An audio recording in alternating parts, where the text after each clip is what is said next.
Bueno, vamos a empezar entonces, en el nombre del Padre, del Hijo y del Espíritu Santo. Amén. Bueno, vamos a seguir con el capítulo 4 del Evangelio de San Juan, que es este encuentro de Jesús con esta mujer samaritana, ¿no? Es un texto muy conocido,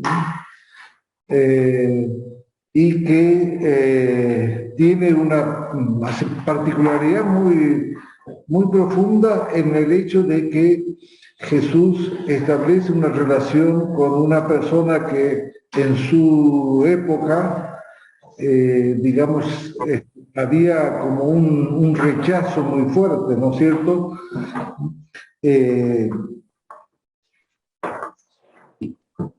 Entonces, comenzamos viendo el Evangelio de San Juan a algunos personajes, ¿no es cierto? El primer encuentro era en estos personajes de las bodas de Caná.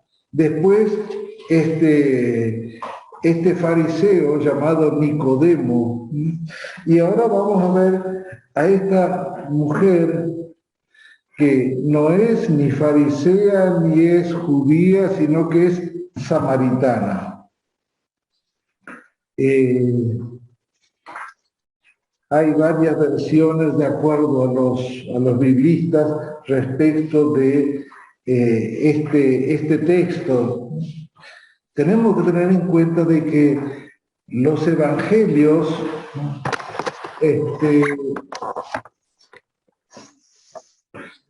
tienen una relación con los samaritanos. Todos hablan de que hay una relación un poco agresiva, un poco, los judíos siempre los consideran como herejes. No son paganos, porque los fariseos, los samaritanos, tienen una relación religiosa, pero no unido a los judíos. Pero lo interesante es que todos los evangelios hacen alguna mención de samaritanos. Fíjense de que especialmente el Evangelio de Lucas, que trae la parábola del buen samaritano. Y entonces este samaritano queda allí como en la cumbre de los signos de caridad, de misericordia. Entonces, este hombre queda como un verdadero ejemplo de fe, cuando todos los judíos saben que los samaritanos tienen una relación distinta con Dios que los judíos.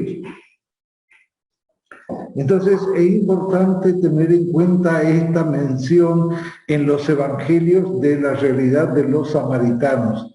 Aquí también Jesús tiene una relación con una samaritana y queda esta persona, en realidad no hay ningún conflicto en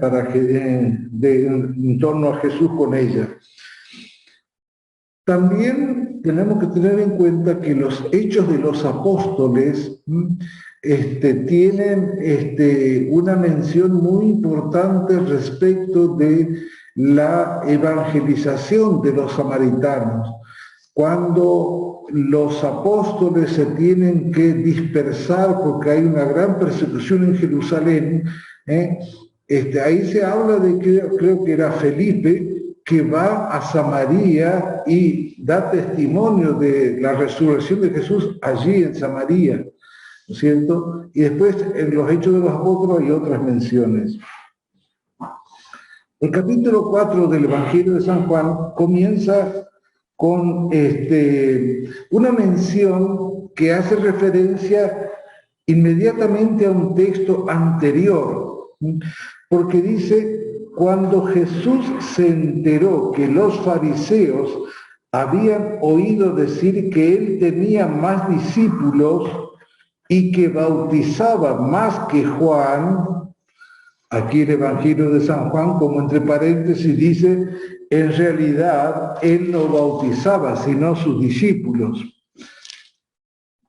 Y si miramos el capítulo 3 en el versículo 29, 23, el capítulo 3, versículo 23, ahí se dice,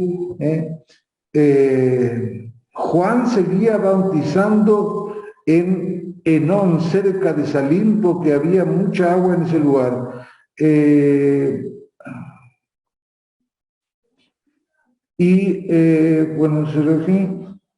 Bueno, me parece que ahí es donde hace una mención de que Jesús bautizaba. Aquí entonces hay como una corrección diciendo, en realidad Jesús no bautizaba sino sus discípulos.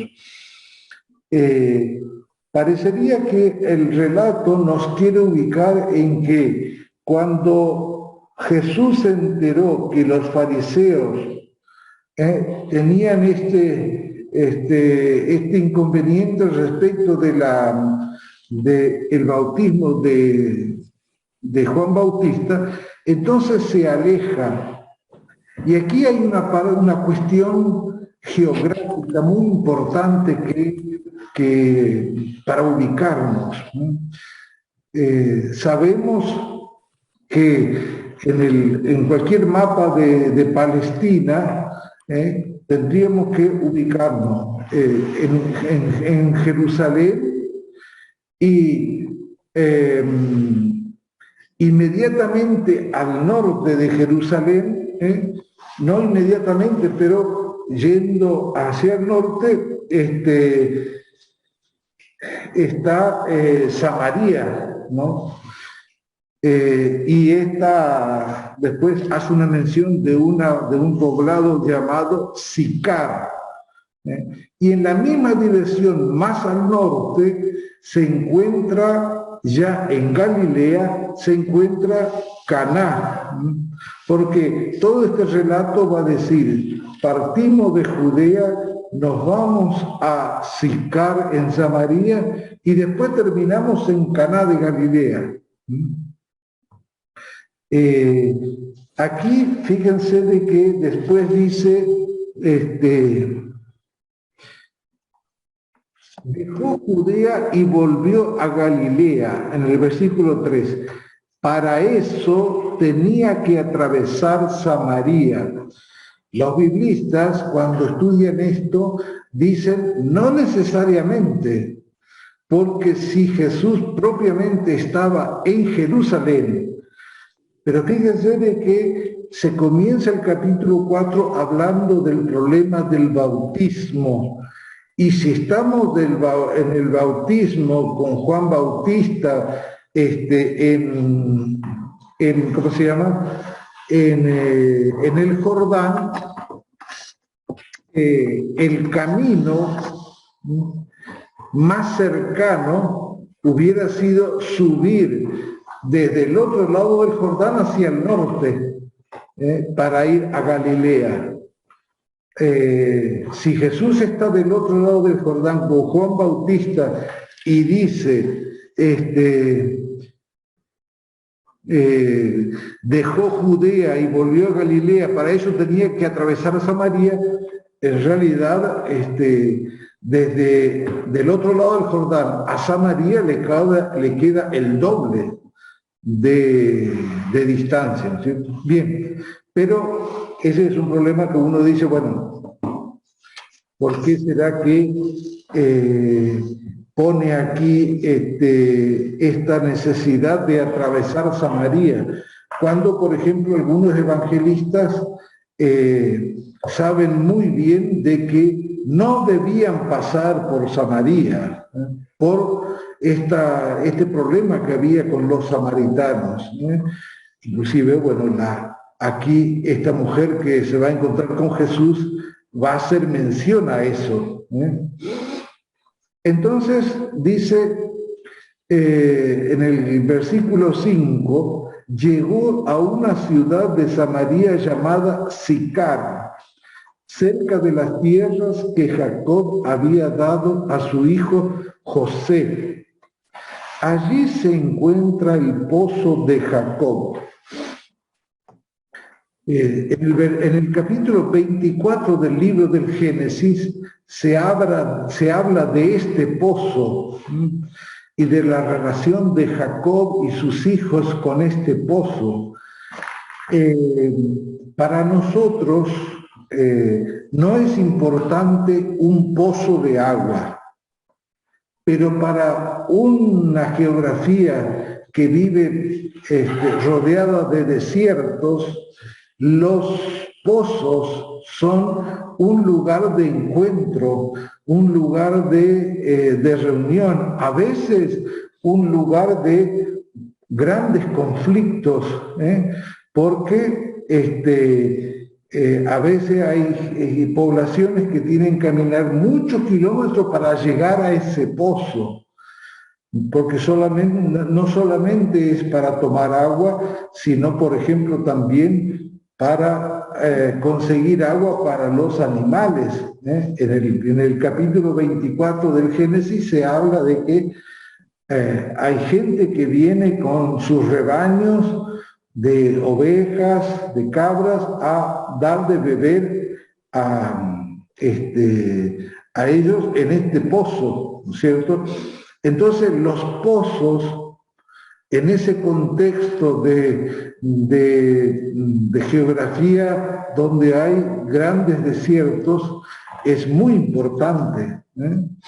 Es como si dijéramos, vamos por una ruta en un lugar totalmente despoblado y no sé, después de muchas horas de viaje encontramos una estación de servicio, un parador, como decimos, y seguro que nos detenemos para ir al baño, para tomar algo, para descansar, algo así, pero mucho más vital era un pozo en ese contexto, especialmente en esa geografía, tal vez no en la geografía donde estaba Juan Bautista, en la corriente del río Jordán, donde hay un valle muy fértil, qué sé yo, pero aquí en Samaria el pozo es un lugar de encuentro.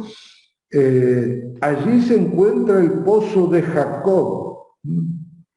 Entonces, el libro del Génesis, en el capítulo 24, cuenta la historia de por qué se llama este pozo el pozo de Jacob.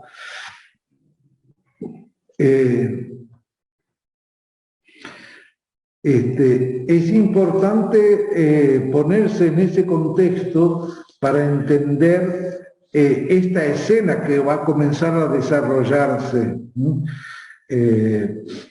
Jesús que va caminando con los discípulos y de pronto llegan a este pozo. Ellos van de Judea a Galilea, al norte. Todavía tienen un largo camino por recorrer para llegar a Galilea, a Caná, a Cafarnaúm, de modo que aquí hacen como un pequeño descanso. Después se va a decir que Jesús se queda allí en el pozo solo, porque los discípulos se habían ido a un poblado a buscar algo para comer. Entonces, fíjense que se dice, Jesús fatigado del camino, y eso que si venían de Judea, de Caná, de esa zona, en Judea, hasta llegar a Sicar hay una distancia, pero no es mucha. Y se dice que Jesús está fatigado del camino y se había sentado junto al pozo. Era la hora del mediodía, podríamos pensar, bueno, en una geografía desértica, al mediodía hace mucho calor. Después en el versículo 8 dice, sus discípulos habían ido a la ciudad a comprar alimentos. No se sabe si a la ciudad de Sicar o a dónde, pero ellos no estaban. Y entonces Jesús se queda allí junto al pozo. Se había sentado junto al pozo. Y aquí va a comenzar un diálogo que lo inaugura Jesús, comienza Jesús a hablar, y tenemos que tener en cuenta, para poder comprender esto, tener en cuenta eso que ya dijimos muchas veces, el doble sentido en los términos, las imágenes, las palabras que utiliza Jesús. Apenas se comienza a hablar, se introduce el doble sentido, y es muy importante porque Jesús está diciendo, como es una invitación de Jesús a mirar una imagen, una realidad, y preguntarse otra cosa, poner en el centro del corazón otra cosa, otra cosa que esta imagen hace referencia. Y por eso de que el Evangelio de San Juan debería ayudarnos a usar la imaginación espiritual. Tener así como podemos decir, a mí me gusta decir por lo menos, la fe es un ojo que ve. No solamente la fe es simplemente una afirmación sobre Jesús, sino es un ojo que ve. Y así también podríamos decir, especialmente en el Evangelio de San Juan, hay algunas imágenes que solamente podemos comprender cuando hacemos el traslado de esa imagen al mundo interior, al significado espiritual. Por eso de que vamos a ver cómo en la primera palabra de Jesús aparece esta imagen muy importante. Bien, Jesús está sentado junto al pozo, era la hora del mediodía. Una mujer de Samaria, fíjese que raro, porque no se dice, era una mujer samaritana, no se dice que era de la ciudad de Sicar. Se supone que era de Sicar, porque era la ciudad, un poblado más cerca. Fue a sacar agua y Jesús le dijo, dame de beber.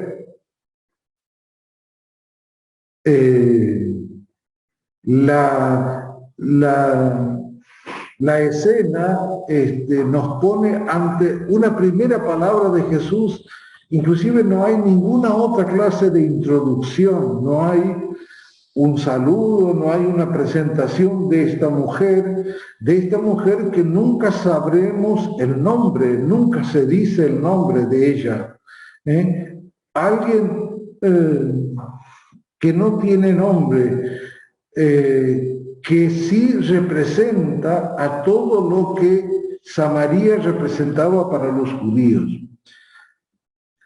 Jesús le dice, dame de beber. Y entonces allí se hace mención a que sus discípulos habían ido a la ciudad a comprar alimentos. Entonces la samaritana, la respuesta de la samaritana es hacer ver esa relación tensa que hay entre los samaritanos y los judíos.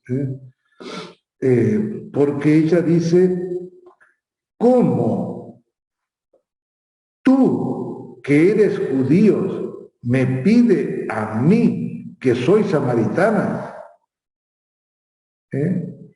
¿Cómo te atreves a hablarme si los samaritanos y los judíos no nos relacionamos, no nos hablamos? Incluso, ¿cómo te atreves a pedirme agua? Tú que eres judío, me pides de beber a mí, que soy samaritana. Inclusive uno podría decir, ¿cómo tú que eres judío y que tienes la plenitud de la ley y tienes la fe en el Dios de Abraham, qué sé yo, me pides a mí que soy samaritana? Y después hace el texto, el relator dice, los judíos en efecto no se trataban con los samaritanos. O si se trataban, siempre el trato era tenso, haciendo remarcar esta no relación, digamos. Y la respuesta de Jesús es una respuesta que abre una instancia de diálogo donde está puesto el centro en algo espiritual, algo misterioso, podríamos decir. ¿Cómo responde Jesús? Si conocieras el don de Dios y quién es el que te dice, dame de beber, tú misma se lo hubieras pedido y él te habría dado agua viva. Fíjense que aquí hay muchos, en este versículo hay mucho sentido de que hay que preguntarse, ¿cuál es el don de Dios? Si conocieras el don de Dios, le dice Jesús, la respuesta al problema que le presenta la samaritana, ¿cómo tú, que eres judío, me pides a beber a mí, que soy samaritana? Jesús, la respuesta es, si conocieras el don de Dios. Entonces nos damos cuenta de que la samaritana está allí expresando un argumento conocido por todo judío, y Jesús, la respuesta de Jesús es de otra dimensión. ¿A qué se refiere cuando dice, si conocieras el don de Dios? ¿Cuál es el don de Dios? Y después hace referencia de que, ¿y quién es el que te dice, dame de beber? Si conocieras el don de Dios y si me conocieras a mí, si supieras quién soy yo, le está diciendo a la samaritana. Seguramente, como cualquiera de nosotros, la samaritana se quedó desubicada. Bueno, ¿y de qué me está hablando? Si conocieras ese don y si supieras quién es el que te dice, dame de beber, si me conocieras a mí que te estoy pidiendo de beber, tú misma se lo habrías pedido y él te habría dado agua viva. ¿Qué es agua viva? Aquí en griego hay unas palabras que se utilizan para hablar de pozo y de agua de arroyo, o puede ser también de una cisterna, ¿no? Pero el agua viva, podríamos decir que podríamos relacionarlo con un manantial, ¿no es cierto? El agua que constantemente está vertiendo, está corriendo, tiene como si tuviera vida propia. si conocieras el don de Dios y si me conocieras a mí, me habrías pedido, le dice, y yo te habría dado agua viva. En ese contexto de desierto, donde el agua es un elemento importantísimo, y donde conseguir el agua implica mucho trabajo, mucho esfuerzo, caminar mucho tiempo, todo eso. De pronto este hombre me está ofreciendo, me está diciendo que él tiene agua viva, no ya agua de este pozo que es, que tiene una historia milenaria, porque es el pozo de Jacob, sino que tiene agua viva. Aquí entonces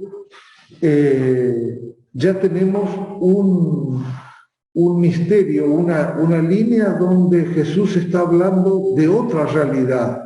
No está hablando de lo que allí está presente, que es el pozo de Jacob, y por lo tanto agua, y la mujer samaritana que viene a buscar agua. Jesús simplemente está hablando de otra realidad. ¿Cuál sería esa realidad que Jesús habla aquí? Si conocieras el don de Dios y quién es el que te dice dame de beber, tú misma se lo habrías pedido y él te habría dado agua viva. Esta primera, fíjense, esta primera mención de el doble lenguaje de San Juan, en todo este capítulo nunca se va a detener. Va a ir profundizando hasta encontrarnos con que todo el poblado y toda la gente conocida de esta mujer, todos estos samaritanos, se convierten a Jesús. Entonces, quiere decir de que Jesús en esta introducción, en el diálogo con la samaritana, le está diciendo, le está dándose a conocer como que Él es el verdadero don de Dios. Él es el verdadero manantial, no solo de agua, sino de vida, de sentido, de orden, de vida nueva. Y queda más remarcado, como siempre en los diálogos en el Evangelio de San Juan, que el nivel que habla Jesús y el entendimiento de su interlocutor siempre hace remarcar el desfasaje. Fíjense lo que le pregunta a ella. Señor, le dijo ella, no tienes nada para sacar el agua y el pozo es profundo. ¿De dónde sacas esa agua viva?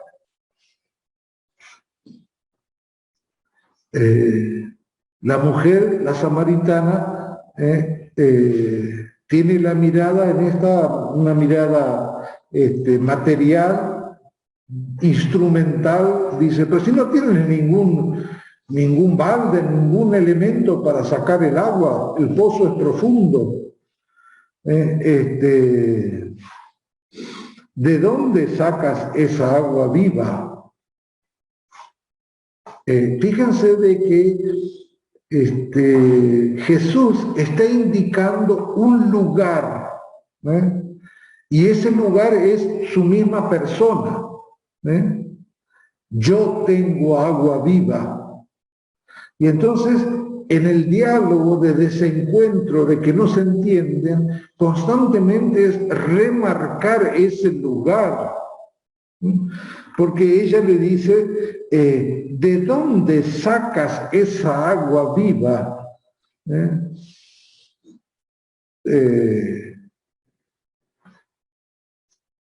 Y entonces después completa la pregunta: ¿eres acaso más grande que nuestro padre Jacob, que nos ha dado este pozo, donde él bebió lo mismo que sus hijos y sus animales? Esto que dice la mujer sobre el pozo de Jacob aparece en el capítulo 24 de el Génesis, donde dice: nuestros hijos y sus animales bebieron. Aquí entonces la comparación es acompaña al desnivel en el diálogo. Jesús, esta samaritana dice: eres más grande que nuestro padre Jacob. Y es lo que Jesús dijo al comenzar el diálogo: si conociera el don de Dios y el que te dice, sabría de que yo tengo agua viva. ¿Y cuál es la respuesta de Jesús? El que beba de esta agua tendrá nuevamente sed, pero el que beba del agua que yo le daré nunca más volverá a tener sed. El agua que yo le daré se convertirá en manantial que brotará hasta la vida eterna. Aquí todo este texto, esta respuesta de Jesús es, podríamos decir, una expresión teológica rotunda, hablar de el sentido espiritual de este tema que apareció junto a este contexto así tan ilustrativo como es el pozo de Jacob. El que beba del agua, de cualquier agua, volverá a tener sed. El que beba de cualquier agua nunca se saciará con plenitud. Esa sed, esa necesidad vital que uno siente cuando toma agua, y cuando se sacia de agua, nunca la anula. El que beba de este agua tendrá nuevamente sed. Pero el que beba del agua que yo le daré, o sea, el que beba del agua viva que Jesús tiene, nunca más volverá a tener sed. ¿En qué consiste esta agua que tiene Jesús, que Él lo da, y podríamos decir que brota de Él? ¿Cuál es esta agua que calma esta dimensión tan esencial, tan vital como es tener sed? El que beba el agua que yo le daré, nunca más volverá a tener sed. ¿En qué consiste esta agua que da Jesús? ¿Cómo podríamos graficarla? Inclusive luego termina él diciendo: el agua que yo le daré se convertirá en él en manantial que brotará hasta la vida eterna. Sí, y hacemos una comparación de que Jesús está diciendo que Él tiene un agua viva. Él tiene, como si dijéramos, una vertiente natural. Aquí en el Ciambón, por los cerros, uno va por los cerros y se encuentra con esas vertientes. Es muy llamativo porque acá más cerquita del monasterio hay unas casas que uno ve subiendo el cerro, uno ve que hay unos caños así, y si uno sigue el caño uno se da cuenta de que están insertos en una vertiente y van a las casas de los vecinos. No hay agua corriente, pero hay agua de vertiente.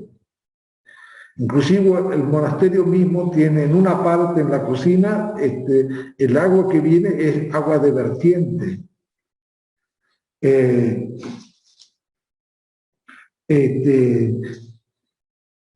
Jesús dice, yo tengo un agua viva. Y podríamos trasladar esta imagen de agua viva, de vertiente, de manantial, podríamos trasladarlo en que Jesús es portador de sentido que sacia a todas las aspiraciones de la persona. Es portador de sentido. Por eso que, por ejemplo, cuando están los relatos de las conversiones, siempre hay una relación en el descubrimiento, en la conversión, en el encuentro con Jesús, al descubrimiento de un sentido en su vida. Podríamos decir, bueno, yo tengo una gran conversión en un encuentro con Jesús y descubro algo que no sabía que existía. ¿Y cuál es eso? El sentido de la vida, el sentido. Y el corazón de este sentido es que Dios me ama. El sentido más profundo es el amor de Dios. El amor de Dios que se dirige a mí antes de cualquier virtud, antes de cualquier merecimiento, un amor gratuito, un don total. Entonces, este encuentro con Jesús en una experiencia de conversión se convierte en un nuevo sentido. A raíz de este encuentro con Jesús, de la conversión, de experimentar el amor de Jesús, yo descubro en mi persona, en mi ser, un sentido nuevo. Entonces, tomando esa imagen, podríamos decir de que el agua que da Jesús es este nuevo sentido, un sentido que no tiene que ver con las posibilidades que la persona tiene de encontrar algo valioso. No es como si dijéramos, yo a raíz de estudiar mucho, de hacer un emprendimiento, he conseguido estos logros en mi vida y estos logros han sido fruto de mi esfuerzo, de mi trabajo. No es eso. El sentido que tiene Jesús aquí, en esta imagen del agua viva, se refiere a otra cosa, no a algo que nosotros ya tenemos. Porque si nosotros ya tuviéramos el ofrecimiento que hace Jesús, no tendría mucha claridad. El agua viva que yo le daré se convertirá en un manantial. Pero fíjense, en un manantial que otra vez, al decir que este manantial brota hasta la vida eterna, es evidente que no está refiriéndose a el agua, no está hablando de agua. La imagen del pozo, la imagen de este diálogo con la samaritana, que Jesús le dice, dame de beber, tengo mucha sed, hace mucho calor, estoy muy cansado. El agua que Jesús tiene que el agua que Jesús tiene es también un don de Dios. Por eso la primera respuesta de Jesús a la samaritana es: si conocieras el don de Dios. Y el don de Dios no es producto de la fe del hombre, ni de la virtud del hombre, ni del trabajo del hombre. El don de Dios es algo divino, de Él mismo. Dios dándose. Entonces, el que beba de esta agua, del agua del pozo aquí de Jacob, va a volver a tener sed. Pero el que beba del agua que yo le daré, el agua viva que tiene Jesús, nunca más volverá a tener sed.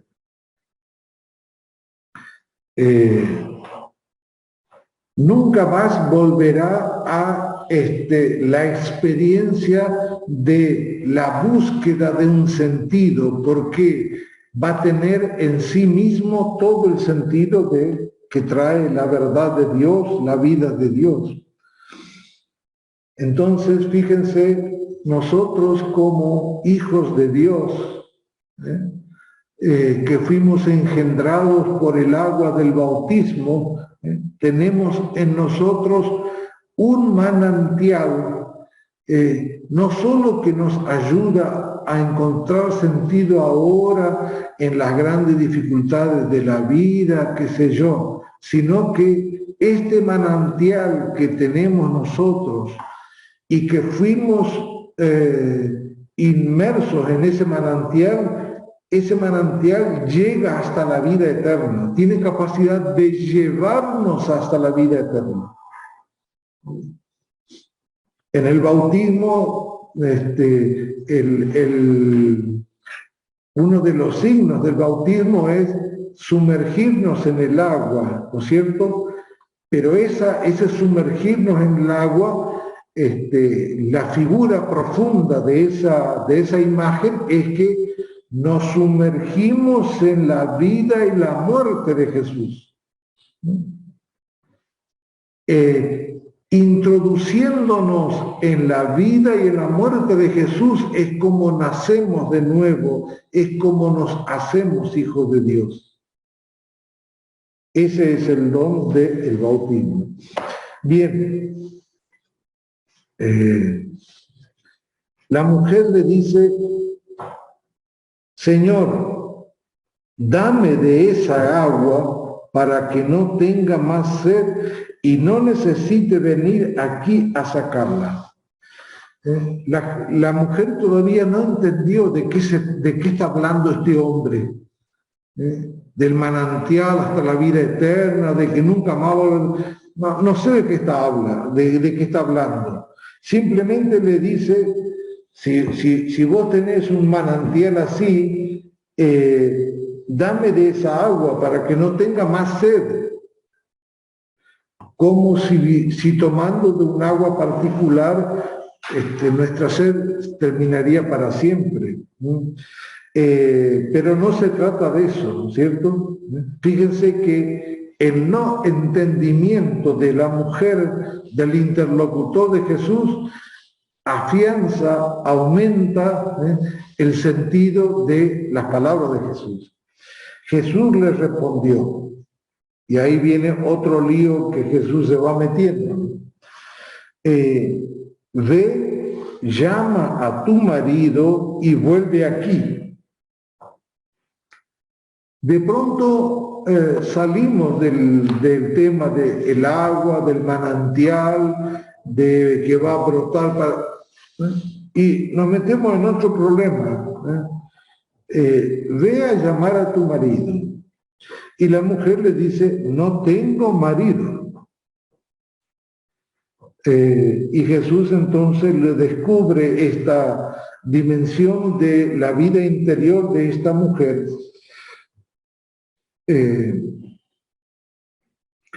Porque has tenido 5 y el que ahora tienes no es tu marido. En eso has dicho la verdad. Menos mal que estaban Jesús y esta mujer solo, ¿no? Porque las deschavó ahí delante. Cinco, ¿no? Para la época. Bueno, entonces uno podría decir, bueno, una mujer que tuvo anduvo su ruta, digamos. La mujer le dice, Señor, veo que eres un profeta. ¿Por qué eres un profeta? Porque descubre lo que hay en el interior de la vida de las personas. La historia de mi vida, con 5 maridos más el que tengo ahora, eso no lo dice cualquiera. ¿Cómo lo has descubierto? Y esta mujer dice, eres un profeta. Y entonces ella habla de las creencias de los samaritanos. Nuestros padres adoraron en esta montaña y ustedes, los judíos, dicen que es en Jerusalén donde se debe adorar. La mujer comienza entonces aquí un tema religioso, un tema espiritual. A raíz de ponerle así ante sus ojos la realidad interior de la vida de la mujer. La respuesta de Jesús, créeme mujer, llega la hora en que ni en esta montaña ni en Jerusalén se adorará al Padre.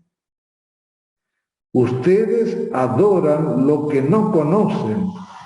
Nosotros adoramos lo que conocemos, porque la salvación viene de los judíos.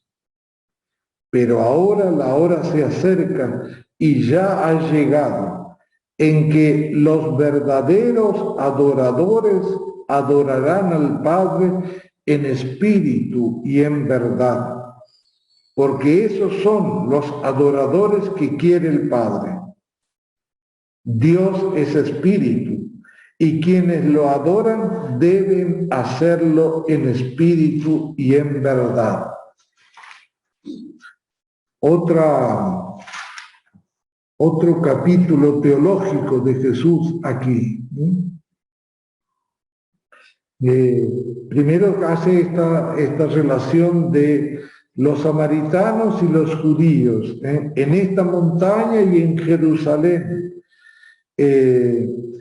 Ustedes, les reprocha a Jesús, ustedes adoran lo que no conocen. Nosotros los judíos adoramos lo que conocemos, porque la salvación viene de nuestra historia, podríamos decir.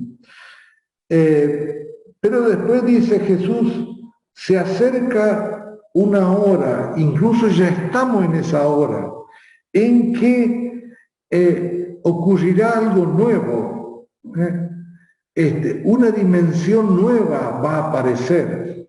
¿Y en qué consistirá esta dimensión nueva? En que la adoración al Padre se hará no por medio del cumplimiento de una ley, no en un santuario aquí o allá, no con un tal o cual rito, sino en espíritu y en verdad.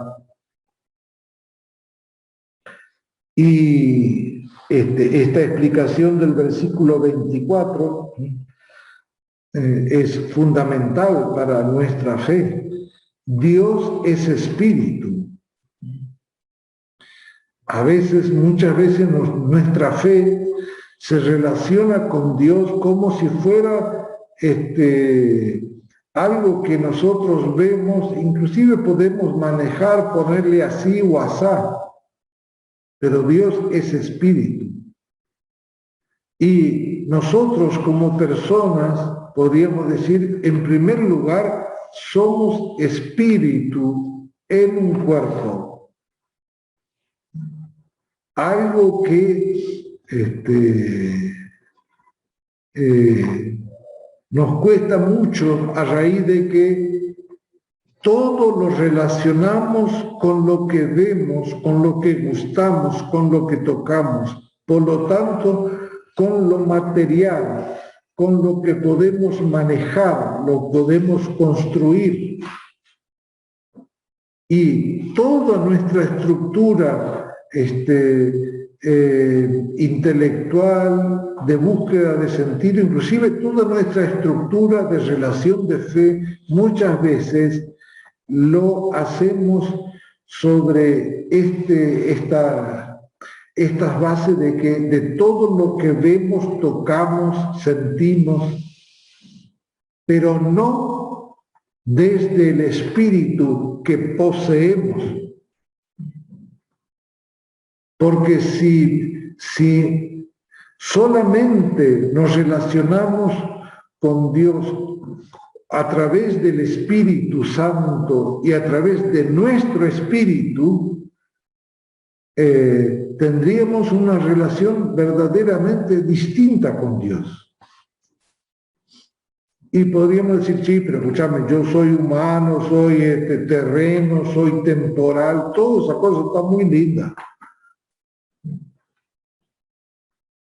Pero somos portadores de un espíritu. Y si no tenemos ese espíritu, quiere decir que estamos muertos. El que ya no sabe buscar, pensar o relacionarse a través de su dimensión espiritual, algo muy vital, ya no lo tiene. Dios es espíritu. Y en nosotros Dios, cuando nos creó, puso una dimensión que es eminentemente espiritual, además de poseer el Espíritu Santo que Dios nos ha dado en nuestro bautismo.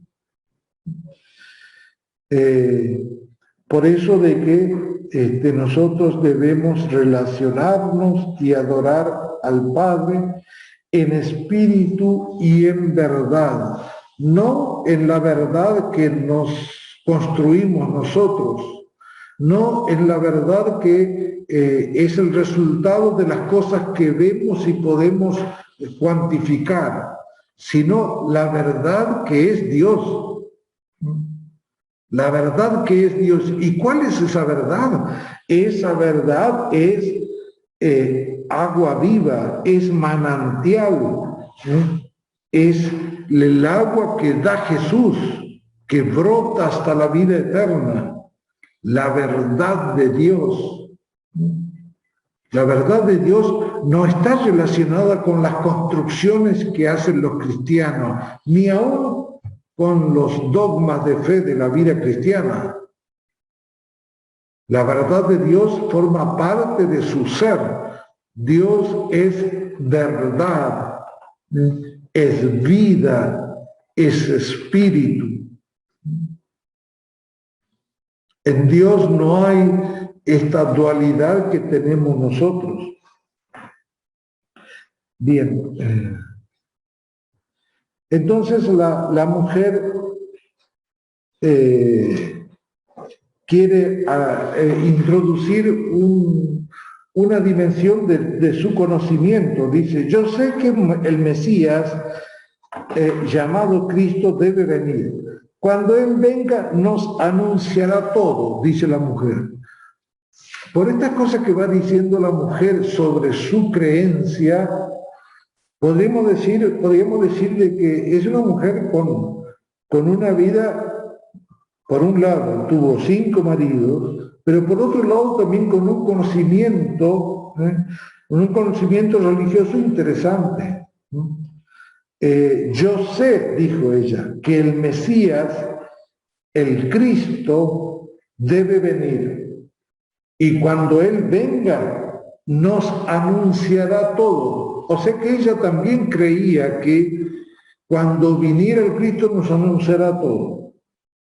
Jesús le dijo, y aquí se vuelve digamos, se dice por primera vez esta palabra tan utilizada en el Evangelio de San Juan, en griego suena ego eimi, yo soy. Yo soy el que habla contigo. La respuesta de Jesús a lo que le dijo ella. Nosotros esperamos al Mesías, el Cristo. Yo soy el que habla contigo. Fíjense qué hermoso encuentro, qué hermoso diálogo. Parecería de que una persona habla en un nivel y nunca va a poder encontrarse con el nivel de la respuesta de Jesús. Sin embargo, aquí hay una unión, un encuentro, porque ella dice, yo creo, yo sé que el Mesías llamado Cristo debe venir. Cuando Él venga nos anunciará todo. Yo creo en Él. Lo espero a Él. Y Jesús dice, yo soy, ego eimi.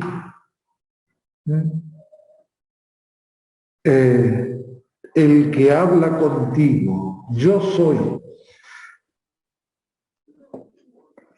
Él se identifica. Se identifica, pero además es mucho más que de identificarse. Él dice, porque cuando ella recibe esto, yo soy, recibe mucho más que una mera identificación. Ojalá que nosotros tuviéramos un encuentro personalísimo con Jesús y le dijéramos estas palabras que dice la mujer y Él nos dijera, yo soy, yo soy.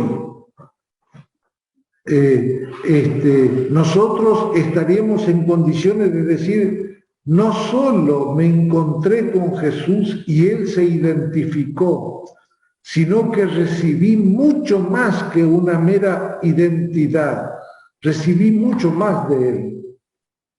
Porque ¿qué es lo que recibo? Recibo esto que está expresado en el nombre Christos. ¿Qué es el Cristo? El Cristo es el Mesías, el ungido, el que trae la salvación de Dios, el que viene a cumplir todas las promesas de Dios. Aquí cuando Jesús dice, yo soy el que habla contigo, ahí en la escena que estamos en el pozo, la samaritana y Jesús, aparecen, se introducen otros, vienen los discípulos. En ese momento llegaron los discípulos y quedaron sorprendidos de verlo a Jesús hablar con una mujer. Una experiencia de las costumbres de su tiempo, ¿no es cierto? Sin embargo, ninguno le preguntó, ¿qué quieres de ella? O ¿por qué hablas con ella? La mujer, dejando allí su cántaro, corrió a la ciudad, se fue y dijo a la gente, a sus vecinos, vengan a ver a un hombre que me ha dicho todo lo que hice. ¿No será el Mesías? Ella primero, a raíz de que lo que le dice Jesús de su vida, ella le dice, Señor, veo que eres un profeta. Pero aquí, hablándole a sus vecinos, le dice, ¿no será que él es el Mesías? Salieron entonces de la ciudad y fueron a su encuentro. Mientras tanto, los discípulos le insistían a Jesús, diciendo, come, maestro. Pero él les dijo, yo tengo para comer un alimento que ustedes no conocen. Fíjense, es como si dijéramos, Jesús está ubicado en su relación con Dios y no sale de ahí, ni en el diálogo con la samaritana, ni cuando vuelven los discípulos. la respuesta de Jesús cuando los discípulos dicen, mira, fuimos a comprar todas estas cosas que yo para comer, comen, ¿por qué no comer un poquito? Y él le dice, yo tengo para comer, para alimentarme, para sustentar mi vida, un alimento que ustedes no conocen. Y los discípulos, fíjense, aquí los discípulos actúan exactamente como la mujer, no entienden de qué está hablando. Alguien, se preguntan ellos, ¿alguien le habrá traído algo de comer? Y Jesús les respondió, mi comida es hacer la voluntad de aquel que me envió y llevar a cabo su obra. Una definición tremenda del sentido de su envío. Mi comida, mi alimento, mi sustento, mi vitalidad es hacer la voluntad del que me envió. Hacer la voluntad del que me puso como destino una misión y llevar a cabo su obra. Cuerpos. Fíjense qué hermosa definición podríamos decir, de la identidad profunda de Jesús. El sentido profundo de la vida de Jesús es esta: hacer la voluntad del que me envió y realizar su obra, llevar a cabo su obra. Nosotros deberíamos aprender a decir algo así de nuestra vida. Todas las personas tienen un sentido, una misión, no solo porque tienen, digamos, qué sé yo, una profesión, no sé, soy mecánico, soy médico, no solamente por eso, sino que tienen una misión por ser persona. Ojalá que nosotros pudiéramos saber cuál es mi misión, cuál es el sentido de mi vida y cómo lo voy desplegando este sentido de mi vida. Después Jesús dice, ustedes dicen que aún falta 4 meses para la cosecha, pero yo les digo, levanten los ojos y miren los campos, ya están madurando para la siega. Introduce un tema nuevo, pero que un tema que tiene referencia inmediata con lo que va a acontecer enseguida. Ya el segador recibe su salario y recoge el grano para la vida eterna. Así, el que siembra y el que cosecha comparten una misma alegría. Porque en esto se cumple el proverbio, uno siembra y otro cosecha. Yo los envié a cosechar donde ustedes no han trabajado. Otros han trabajado y ustedes recogen el fruto de sus esfuerzos. Seguramente todo esto que está diciendo Jesús, los discípulos era chino básico porque no entendían de qué estaba hablando. Muchos samaritanos de esa ciudad habían creído en él por la palabra de la mujer que atestiguaba, me ha dicho todo lo que hice. Por eso, cuando los samaritanos se acercaron a Jesús, acuérdense de que antes que llegaron los discípulos, la mujer se fue a su pueblo y empezó a contar a todos sus vecinos lo que había descubierto.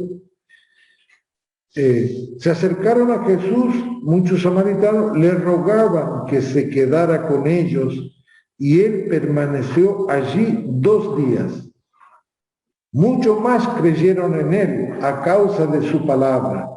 Y decían a la mujer: ya no creemos por lo que tú has dicho.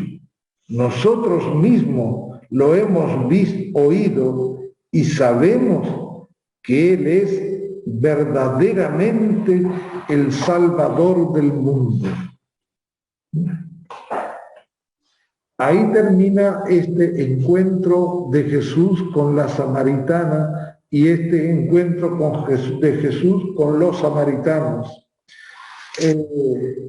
Podríamos decir, aquí entonces se relata un final feliz de la conversión de un pueblo que durante muchos siglos fueron enemigos de los judíos, ¿no?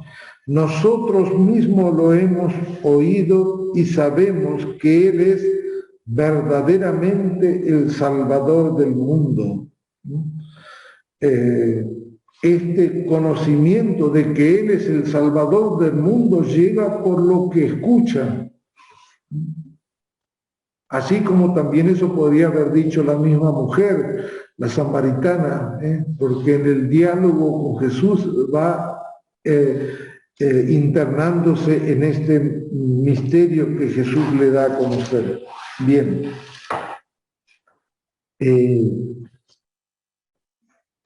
Tendríamos que volver a leer traten de volver a leer este texto, pero volver a leerlo en la presencia de Jesús, como para rezar,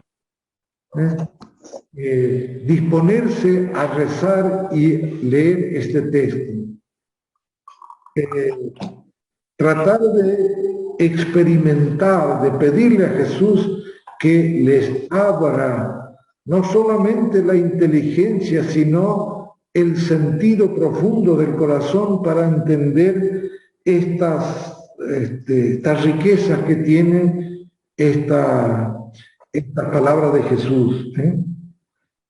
Comprender el sentido de este manantial que nos lleva a la vida eterna y que todos tenemos.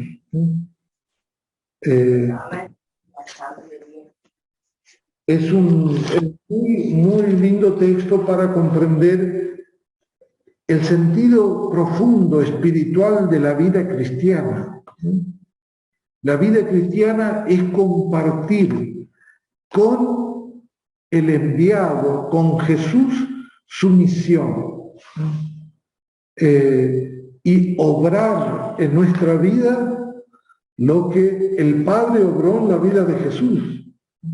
Nuestra felicidad es la obra del Padre en nuestra vida, por medio de Jesús. Bien. Cada vez que terminamos yo digo, me hago demasiado larguero, yo tendría que hacer una cosa más. Yo creo que es al revés. Bueno, no sé. A mí me encanta. Bueno, ¿alguna pregunta? Acá siempre tiene la primera pregunta, tiene Raúl, ¿no? A ver. Aporta. Sí. Jesús, cuando Pedro le dice, tú eres el Cristo, él le contesta, no se lo digan a nadie. Y sin embargo, con la samaritana, él le dice, yo soy. O sea, le confirma. Y no solo eso, sino que después el pueblo samaritano viene diciendo, sí, él es el Salvador. ¿Por qué? No entiendo por qué con los samaritanos sí y con los judíos no. Con Pedro va, con los apóstoles. Pero esa recomendación que Jesús hace, no lo digan a nadie, no aparece en San Juan. Eso es propio de los sinópticos, especialmente del Evangelio de Marcos. Y tiene una razón, digamos, ¿cierto?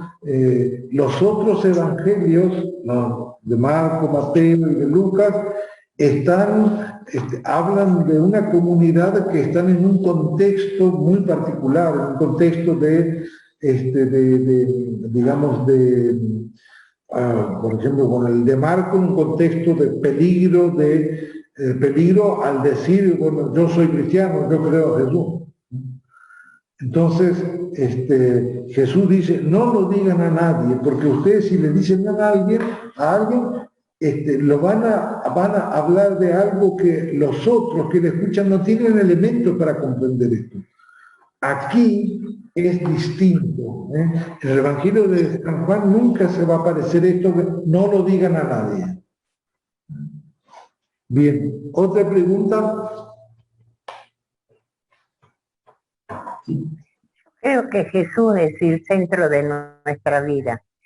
Que Jesús es el centro de nuestra vida. Se habla mucho de Jesús, se habla mucho de Dios, porque no se habla mucho, pero del Espíritu Santo. Si Dios y Jesús es Espíritu, tendríamos que saber un poco más del Espíritu Santo, porque ¿qué sabemos del Espíritu Santo?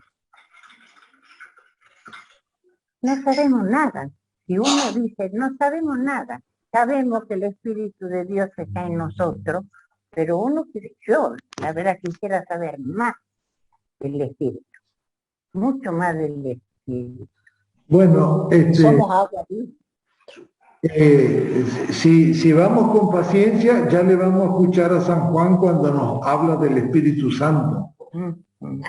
¿No? Porque si hay un evangelio... La única cosa, por ejemplo, que en la iglesia se dice, creo en el Espíritu Santo. Y nada más. Después no hay ni rezo, ni como he pedido. Yo pido mucho. Yo soy muy espiritual. Yo amo el Espíritu Santo. Sé que Dios y que es Cristo, que están en toda parte por donde voy. Que si no es por ello, no estoy acá. Pero me gustaría, como le digo, saber un poco más del Espíritu. Cuando usted guste, hermano, díganos. Yo lo voy a escuchar con mucha paciencia. Pero, como dice el hermano Luis, claro, somos portadores del agua viva. ¿Cómo? Nosotros somos portadores del agua viva. Sí, es lo que dice Jesús acá, ¿no es cierto? Claro, porque Él nos alimenta a nosotros. Y el alimento que el alimento que da Jesús es lo que él dijo, Dios es espíritu. El alimento que da es espiritual. Así como le dice a los discípulos, cuando le dice, los discípulos vienen con comida, le dice, come maestro, le dice, yo tengo un alimento, una comida que ustedes no conocen. Mi comida es hacer la voluntad del que me envió. Hacer la voluntad del que me envió. Obrar la voluntad del Padre. Poner en el centro de todo mi ser, la voluntad. Me alimento de la voluntad. Fíjense, ¿no? Y esto por medio del Espíritu Santo. Bien, ¿otra cosa? ¿Alguna otra cosa? Porque yo solamente quería remarcar, así como se remarca con los resaltadores, lo que usted prácticamente ya lo dijo. Y es la mujer samaritana encuentra el descanso en esa inquietud, y bueno, venía las palabras de Agustín de Hipona también cuando él buscaba la verdad. Él dice, mi alma estaba inquieta hasta que descansa finalmente en el Señor. Y bueno, es el encuentro con la verdad, que también lo mencionó usted, y con la verdad con mayúscula. Y también dentro de todas las verdades, Jesús se revela como para el judío importante el nombre. Y usted lo mencionó ahí en griego, que es el encuentro con Jesús, cuando él dice, el que habla contigo, soy. Y bueno, a eso, a todo buscador, puede darnos el descanso y el sentir. A mí me quedó mucho la palabra que usted remarcó así en toda la homilía, que fue el sentir. Bueno, eso no. Claro, sí, nosotros solamente siempre cuando tenemos inquietudes, cuando tenemos búsqueda, Aún cuando, fíjense, ¿qué ocurre cuando intelectualmente tengo que estudiar algo? Ponele, tengo que dar un curso, tengo que estudiar algo. Un tema que estudio y que lo comprendo, o sea, a raíz del esfuerzo del estudio, ese tema que estoy estudiando de pronto se abre adentro y uno dice, uy, ahora lo entiendo, ya sé cómo es. Bueno, la búsqueda del sentido en realidad es eso, ¿cierto? Algo que se abre y que me regala una nueva visión, una comprensión. Como nosotros no tenemos un solo sentido para toda la vida, sino que en cada etapa de nuestra vida va apareciendo un nuevo sentido. Yo no sé qué ocurrirá mañana ni el mes que viene. Lo que ocurrirá mañana o el mes que viene está en la providencia de Dios. Si yo permanezco en Él, cuando llegue ese momento, estaré en la comprensión de porque anoche subí mis hijos, con mi nieto, se me llena.